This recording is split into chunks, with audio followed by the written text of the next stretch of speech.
Assalamualaikum warahmatullahi wabarakatuh. Selamat pagi. Yang terhormat Bapak Dr. Huri Suhendri MPD selaku dosen pengampu mata kuliah seminar proposal. Perkenalkan, nama saya Trisabila Hadi dengan NPM 202113500040. Pada video kali ini saya akan mempresentasikan seminar proposal saya yang berjudul Pengaruh Kemandirian Belajar terhadap Kemampuan Pemecahan Masalah Matematika Siswa kelas 10 SMK di Kecamatan Ciracas. Yang pertama adalah latar belakang. Kemampuan pemecahan masalah adalah salah satu kemampuan matematika yang mampu mengembangkan pola berpikir dengan menggabungkan seluruh pemahaman yang dimiliki untuk merancang solusi. Sehingga kemampuan pemecahan masalah ini termaksud kemampuan yang penting untuk dimiliki siswa. Namun, berdasarkan hasil tes PISA Programming for International Student Assessment tahun 2018, kemampuan matematika siswa di Indonesia menempati peringkat ke-72 dari 79 negara.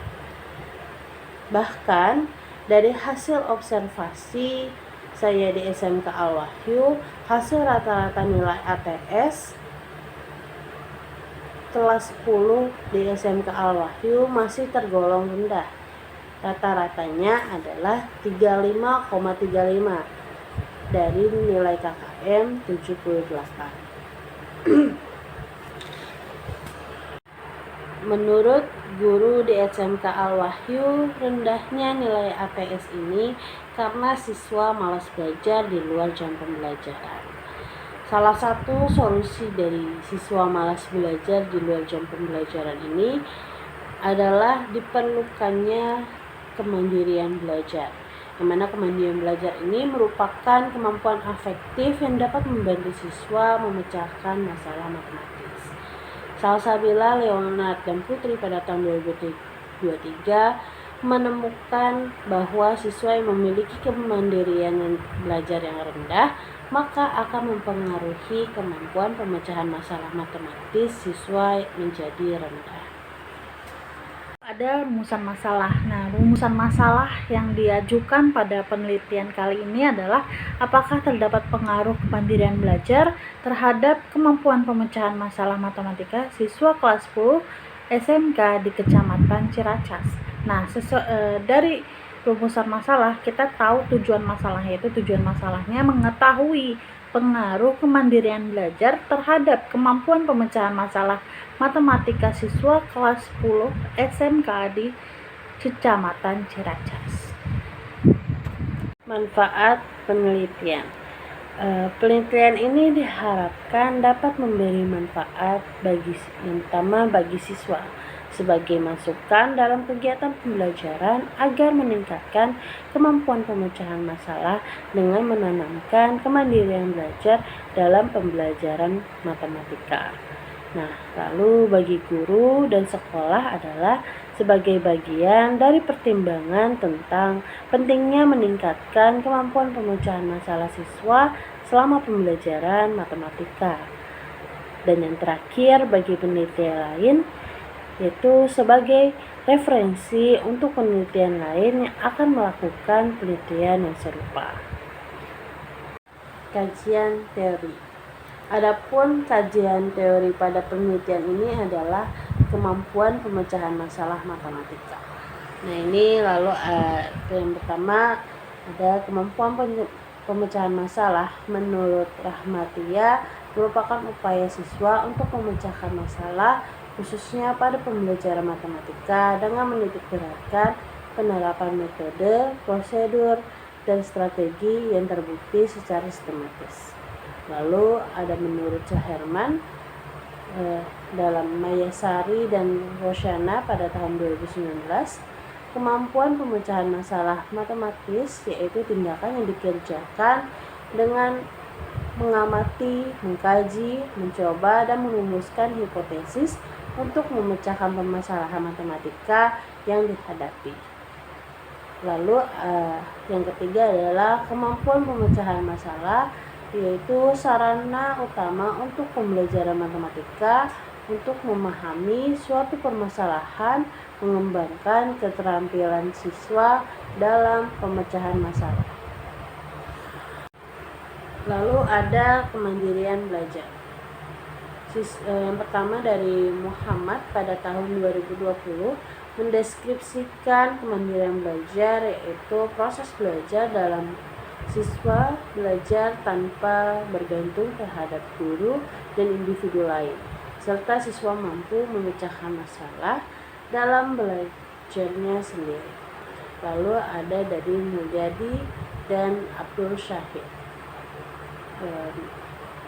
Mereka menyatakan bahwa belajar mandiri merupakan suatu usaha yang dilakukan oleh individu untuk melakukan kegiatan belajar secara mandiri atas dasar motivasinya sendiri untuk menyiapkan dan menguasai suatu kompetensi tertentu sehingga dapat digunakan untuk memecahkan masalah yang dihadapi. Lalu ada dari Rohman dan Herdiman. Mereka mengemukakan bahwa kemandirian belajar diartikan dengan kemampuan siswa untuk mempelajari metode pembelajaran tanpa bantuan guru atau teman sebaya.